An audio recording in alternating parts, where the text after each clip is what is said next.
Hey loves, RC here, back with another video. And in this video, I'll be doing a simple blowout. And I also want to talk to you guys about my hair journey, where it all started, where I am now, and where I want to be. So I'm just going to be using some Bio Silk today. This is my first time using it. I'm just putting it on the ends and I'm going to see what it do. So I was working at Guess a couple of years ago, and one of my coworkers went to beauty school, and she was telling me about her experience there. She told me that she had a great experience, and she encouraged me to go. So I believe I went that same day to the school because it was right near the job. And I remember I told them I wanted to enroll in beauty school. They gave me a tour.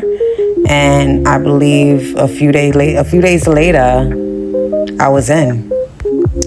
Halfway into beauty school, I ran into some personal issues, so I had to take a break and get myself situated so I could come back better and stronger. In the process of taking a break from school, I quit working at Guess and started working at a wine company. As I was working at the wine company, I was able to finish up school and, oh shit.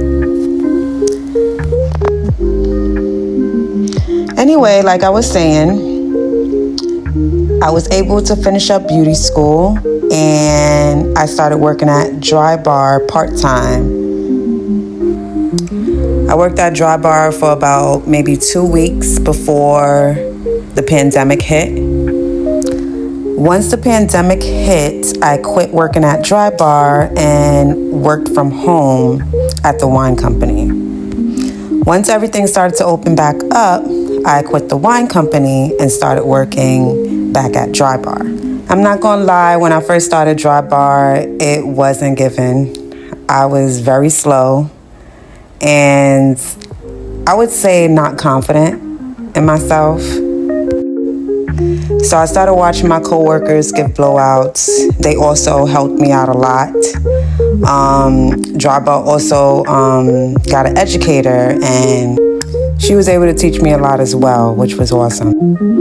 But I also feel, looking back now, I didn't believe in myself. One of my flaws is that I am an overthinker, and I can overthink my way into believing that I'm not good at something. And some of my coworkers realized that, so they would tell me, like, get out your head. And I'm not gonna lie, it scared me because I felt naked. I felt like they saw me, something that I was trying to hide. They saw it. And it scared me, but they was right. They was right. I was in my head about a lot. And I had to get out of my head. So the more I kept practicing, the better I got, the more confident I got, and the more powerful I got. After a while, I was unstoppable. Like, you couldn't tell me nothing. Clients started requesting me, stylists started requesting me, and it made me feel so good. I felt like I finally found myself. I finally found my happiness. I found my power, and I found what I wanted to do for the rest of my life. It was such an amazing feeling, and I will never forget it. How Dry Bar made me feel. But after 3 years of working in Dry Bar, I was terminated because I did not have my license. I was in the process of getting my license. I had taken my state board tests. I was making payments towards my tuition, but it wasn't fast enough, so I was terminated, and I was devastated. But I didn't give up hope. Probably about a week or two later, I ended up working at a salon as a receptionist. Shout out to the salon because the salon is amazing. The stylists are amazing. The owner is one of the best hairstylists that I have ever seen. And his work speaks for itself. If you go to his salon, I promise you, you will not be disappointed. However, I hated being a receptionist. I had thought after being terminated, being in the salon atmosphere would have been fine for me. But it wasn't. It was actually one of the worst jobs I've ever had. I did that for a couple of months, and then I got another job doing something else. And that job was even worse than being a receptionist. So I ended up quitting that job like after a week. It was crazy. And this is where I felt like I started to lose hope and my confidence. I ended up getting a new job, but I had stopped doing hair for a while. I think I just started feeling like a little depressed that I couldn't do hair in the salon, and I just kind of stopped it completely. But then I had an epiphany, and I was like, no, I'm not gonna stop doing hair because I love it. I love doing hair, and this is what I want to do for the rest of my life. So I'm gonna keep doing hair. And now here we are. So I decided to take it back, all the way back to the beginning of hair school. And I believe the first thing I learned was a blowout. So I told myself that we're gonna start with blowouts and we're gonna work our way up. We're gonna do everything that we learned from cosmetology school. We're gonna practice and we're gonna keep going because this is what we wanna do.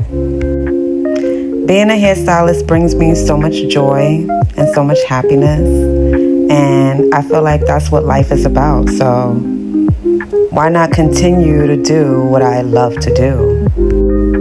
So as I'm in the process of getting my license,